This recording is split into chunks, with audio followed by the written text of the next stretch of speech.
No egos. No judgment. Break bread and prosper. Talk to a brother. So, do you believe in toxic masculinity? Corona. See, I've got a tissue here, man. We're getting taken off YouTube. So people watching that, say, oh, no. Change the channel. You know, what's it called? So you wipe up your hands, get your sanitizer, fold it up, and then put it in the bin, and you know. Kobe. What was that? Kobe. Kobe. Rest. And yeah, I do think toxic masculinity. Yeah. Yes, I do. But there's so many degrees to it, so many contributing factors to that, from your culture to your faith to the society to your career.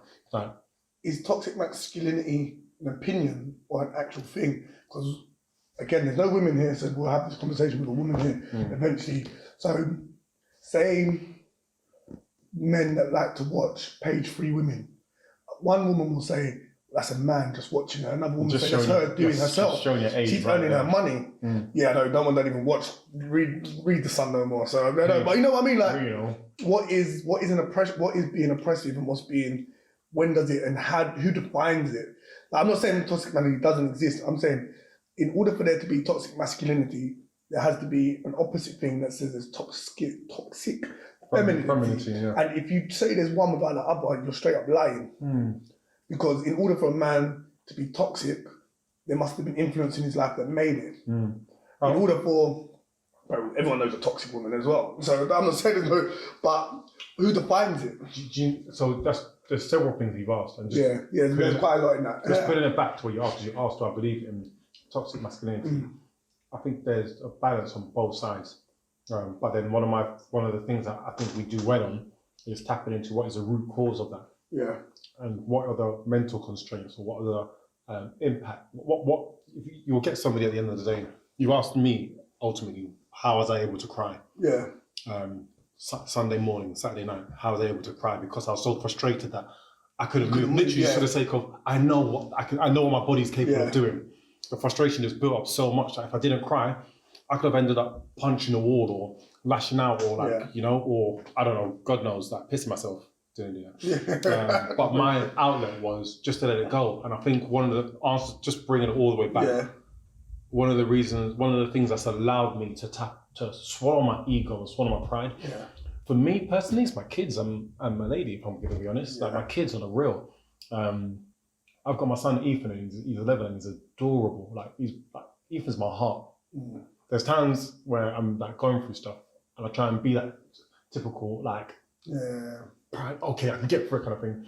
And Ethan is he's just so innocent. Like, you know when they say embrace your inner child, and you look at the world like from just a child's perspective. He's 11 years old. But Ethan's like that. There's times where he's doing stuff. I'm like, Ethan, I'll have to stop myself. I'm like, Ethan, stop being a child. I'm like, wait a minute. He's a child. He's a child. Let him be a child. And for me, I'm blessed that I've been able to have Ethan.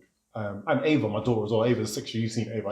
Ava's sharp. Ava's like the opposite of Ethan. She's like, Ava will look at you and be like, wow, you know what? Old soul. Let me not step on anybody's toes today. I was telling you to go to bed, but I think maybe it's my turn to go to bed. She's watching her doors there, you know what? I leave her alone, What you're doing there. I apologise for thinking about this within your time, within your constraint, you know.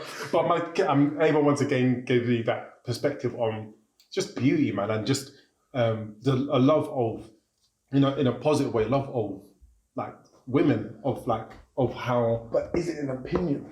You just said all of that, but someone living in a different situation, a different culture would say, what are you talking about? My child needs to go to work because there's no bread on the table. So then, is it because is toxic masculinity and toxic defined by the location, by your culture, like you were saying? Yeah, it is. Because your environment, absolutely, and your family, bro. Yeah, there are fathers out there now. Who was I talking to? I was talking to, I think it was our lady earlier, and she was giving an example of somebody of one of her, either herself or a friend, that their father didn't their mother didn't hug them when they were growing up. Okay. Caribbean background. Yeah. I don't say that as a negative thing, but Caribbean background. Yeah, you're just saying. And she was saying that her mother didn't hug her when they were growing up. And I blinked to myself, I was like, wow, like that's me being me. I feel privileged the fact that my mum till today would hug, kiss, that, caress, that, pam, almost. I think that would be madness. But if I think about it personally, I can't remember being hugged by my father or my mother. Serious? Yeah, but I've never thought about it before.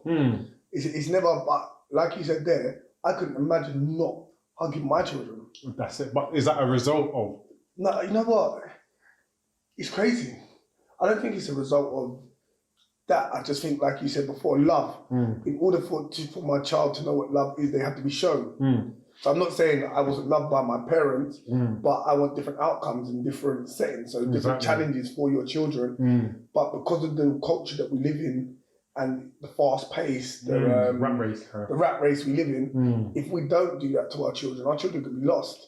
And you see it nowadays, bro. Look at all the stuff that's going on road, and not even just on road. To be fair, I don't know if it's more toxic on road or in a corporate or office environment. Is that? You said to say in a podcast, I said, if this stuff kicks off, you're going to see how many crazy people are working in offices, and they're going to start coming onto the road and start chopping up people for toilet roll paper. Watch when it happens, man. I'm telling you, these guys in the shop, they work 9 to 5 every day of their life. They can't wait to go crazy. What is that Joker saying? When Joker, you guys can't see. If anyone who's seen Dark Knight, that's probably one of my favourite films, period. Dark Knight, Heath Ledger's Joker, yeah? When the chips are down, these civilized people, they'll eat each other. See, I'm not a monster, I'm just ahead of the curve.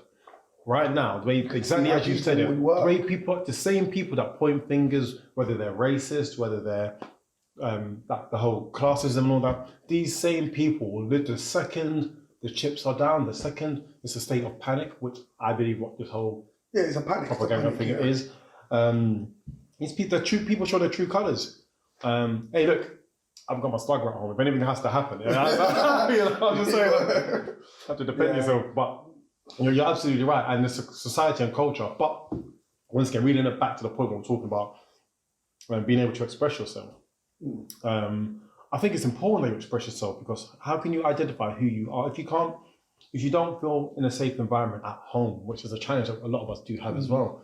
You don't feel a safe enough environment in home to express yourself and to actually say how you feel, and that's the safe zone I want to provide for my children. I want to be able to not only tell my children, talk to me if anything's wrong. Ethan's gone through bullying at school, himself, and him as he knows his martial arts and his self-defense, because he's been able to diffuse and divert situations. But I would still want Ethan and Ava to feel comfortable, and Yanka to feel comfortable, to be able to come and say to me, Daddy, this is what I'm going through, this is what's happened, this is how I reacted. I can assess the situation properly and be able to support my child. But if I'm, as a parent, not showing my child that, I can say, talk to us, but then my child's watching me. Yeah, and you're not talking. I'm not talking. I'm not seeing myself. They learn from you. They reflect on you. Bro, your kids.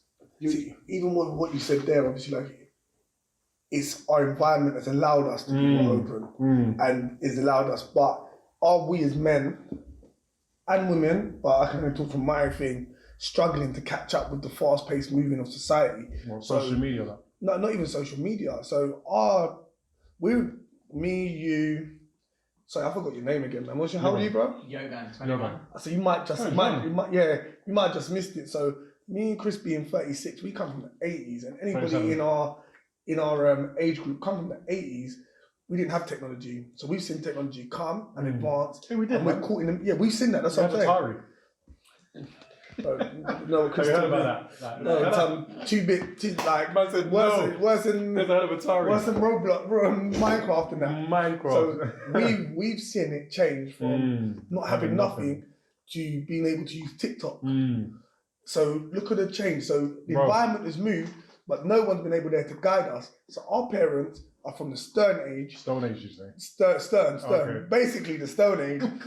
Where I didn't say Stone Age. If you're watching this, I didn't say Stone Age. Yeah, our parents are from the Stern Age, stiff upper lip, like you said. England, it's raining. All it did was rain, and the country was always grey.